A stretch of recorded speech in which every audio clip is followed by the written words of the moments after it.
and we're going to use an ebony fretboard. Now this fretboard is just over a 1/4 inch thick, so, and I want to take it down to a 1/4 inch, so there's not much material I need to remove. I'll take it to the joiner and we'll smooth one face out.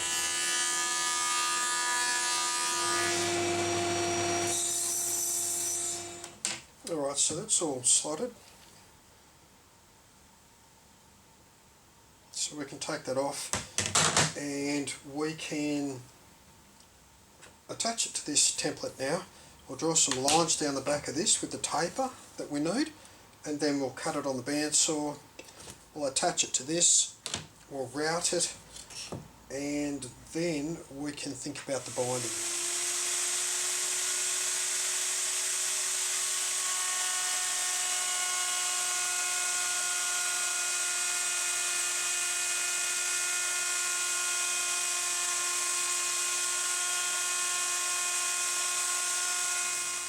So what I've done is I've just used the piece of the binding just to offset the side of the fretboard out by that amount, so that's flush all the way along. So I'll take that back over to the router table and we'll just clean that up. Okay, so I already routed that side now, and I've offset the fretboard again to the other side using the same spacer, and we'll just go and route the other side as well.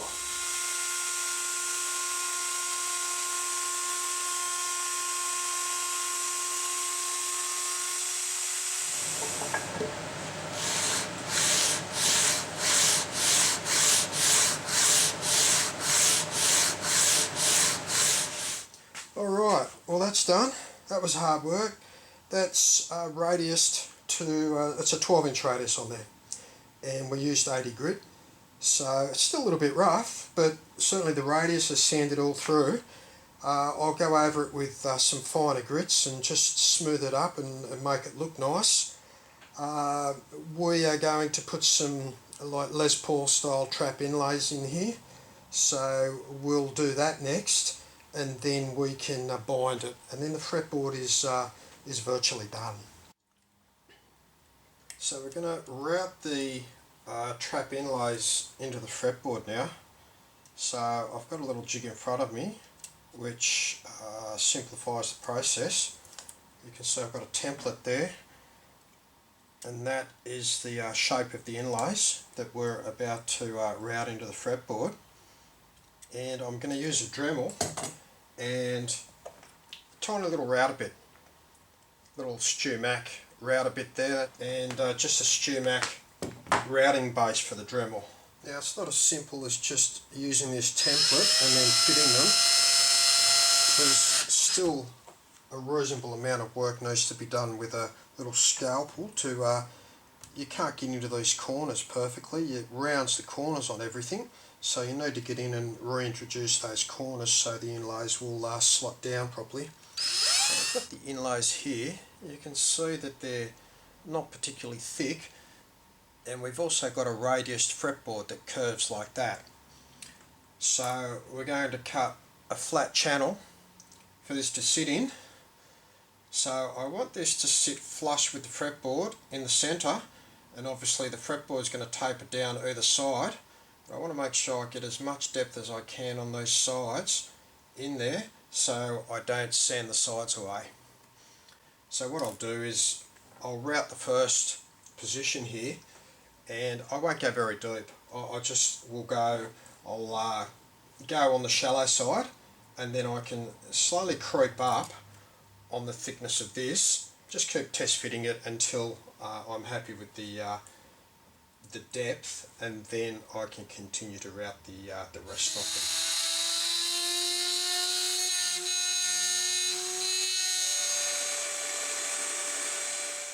Well, that's not deep enough obviously, but that's what I wanted. I want to be able to creep up on this. I don't want to go too deep. I'd rather take a few passes with it being too shallow than just go too deep to begin with. So what I'll do is I'll put the template back on, and we'll just wind that routed down just a hair, and we'll do another pass.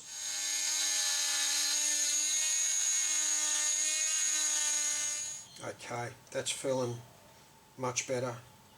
That's nice and flush. Obviously it's angled up because the inlay's not sitting down properly, but I can feel that there's very little resistance there, so I'm happy with that depth now. So I'll attach the template back on and we'll route each of the pieces in.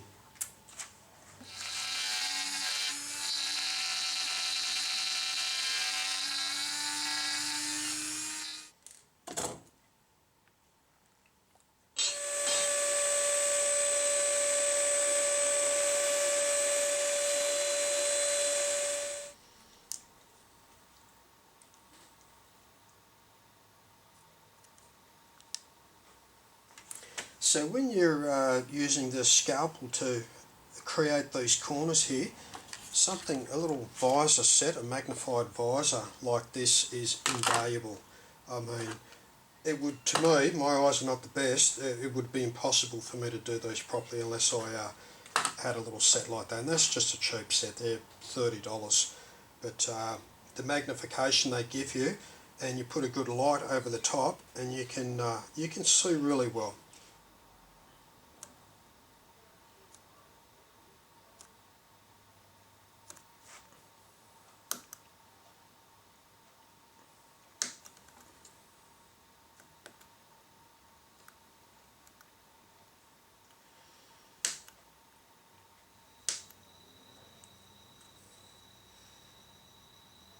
Okay, so we've got these all done now, and the pieces just slot in like that. They're flush here, and they're a little bit proud just up here, which is obviously going to be the case because of the radius. So we can use some epoxy, 5-minute epoxy, to set all these in place now.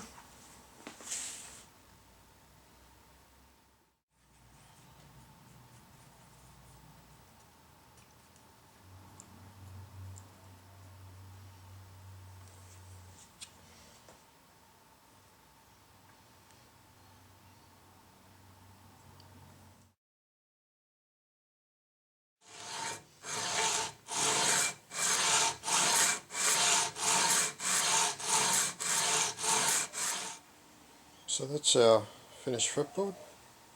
It's come up nice. It's ready to be bound and then glued onto the neck.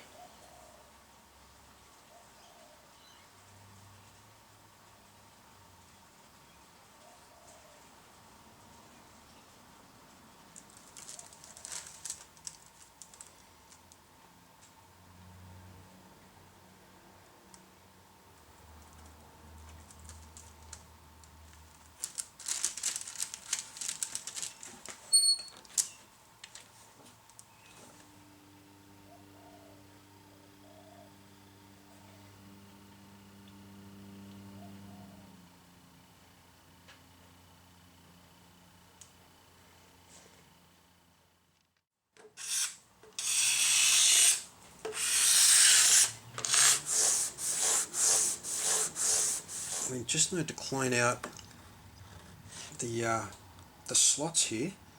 There's a bit of build up of glue and there's a bit of build up of dust as well. Now if we left the dust in there, it would interfere with the thread seating properly, so it's very important that we clean all of this stuff out.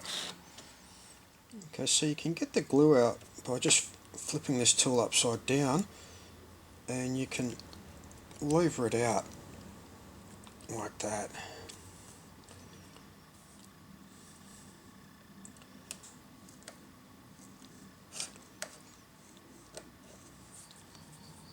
Okay, so this is pretty much done now. All the slots are completely clean. All the dust and the glue I've got in, and I've scraped it all out, so the frets will seat in there properly. We still need to clean the sides up, and we'll use a scraper for that.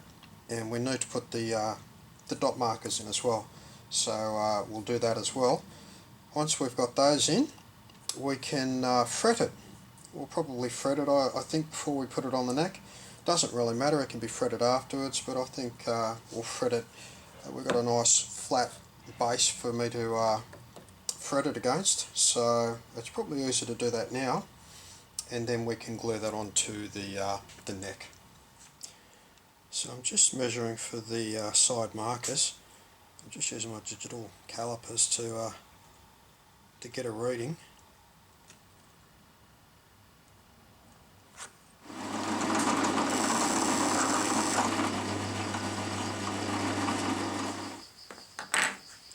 So I'm just dipping this plastic right into a little bit of acetone and then pushing it in, and it will basically just melt itself into the hole.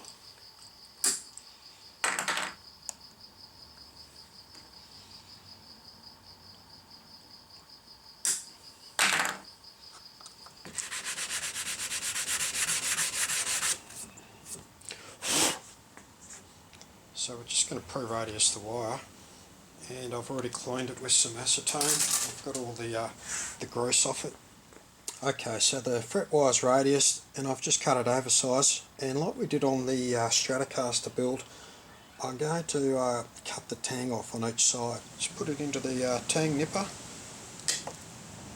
and we nip the tang.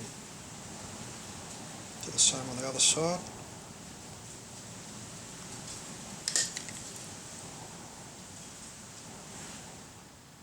Okay, so you can see we've cut the tang off each side, and the tang will slot down in there, and the sides will just extend over the binding. Okay, so that's the fret seated, and I've just trimmed the excess off the sides. So now it's just a matter of continuing on and finishing the fretboard off. So we use a rosewood fretboard for the other guitar. That's a rough sawn board, so we'll thickness that down, and that's going to get some pearl dots in it. So that's the sewn board, that's just been jointed now, so it's cleaned one face up. You can see it's a beautiful quarter sawn rosewood.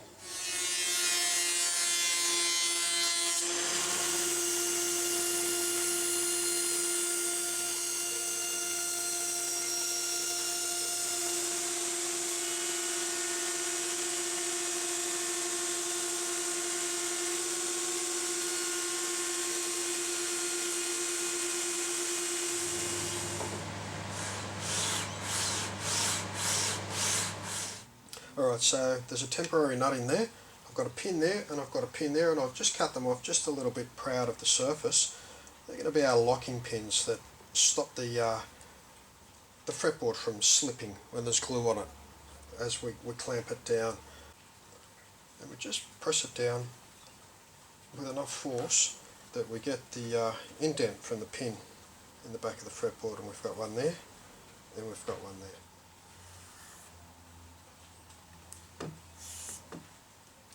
So just temporarily cover the truss rod over, just so we don't get glue dripping down in there.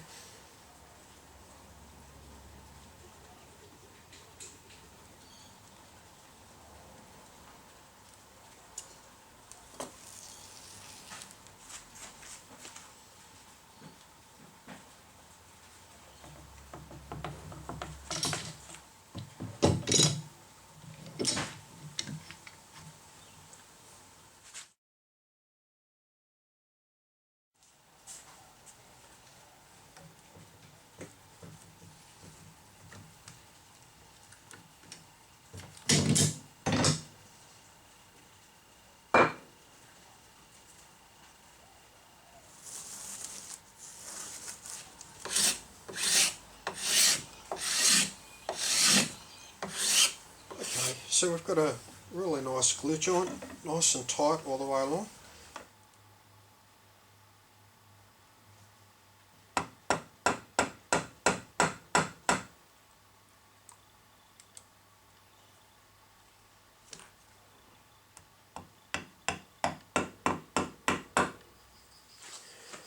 Alright, so we've moved ahead on here, and we've put the white dot markers down the side, and then we've inlaid some 1/4" pearl dots along the fretboard. So they were just super glued in, and they were put in using the same method that we did on the Stratocaster video, so I didn't bother to film that.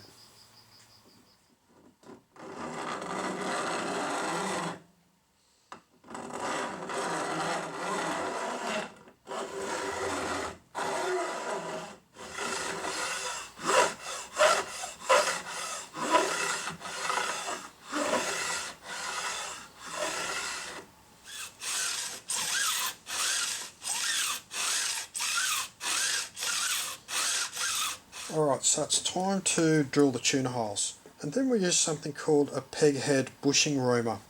Now, the diameter of the drill bit is the same as the head on this, so that will centre itself in the hole, and this will ream out the top section to allow the bushing to sit down. I'll show you how it works. We'll do a just a demo on a piece of scrap here for you to see.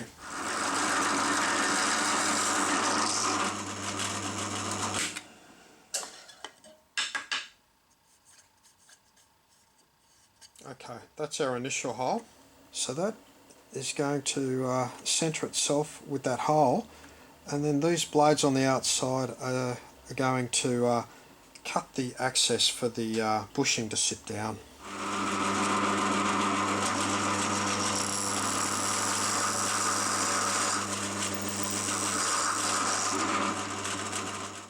We've got the bushing here.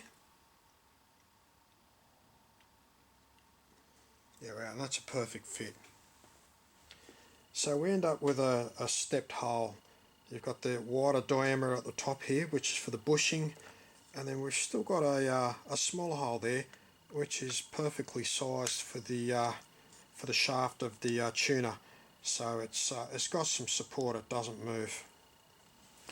So all I've done is attach the headstock template, and I just put a punch through, and I've just marked each of the individual holes.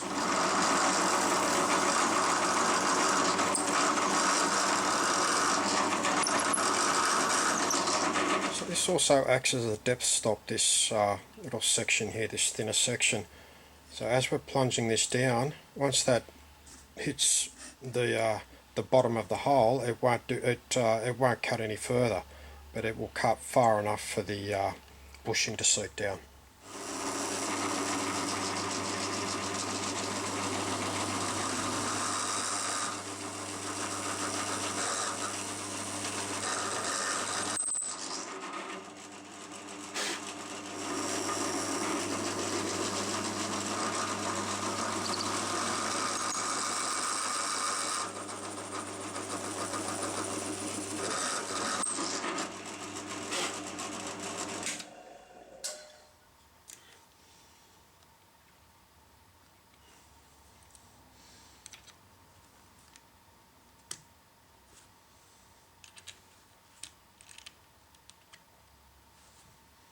Okay, so the bushings all fit nice and neatly, just finger tight, and the tuner holes are all aligned, and they're nice and sturdy.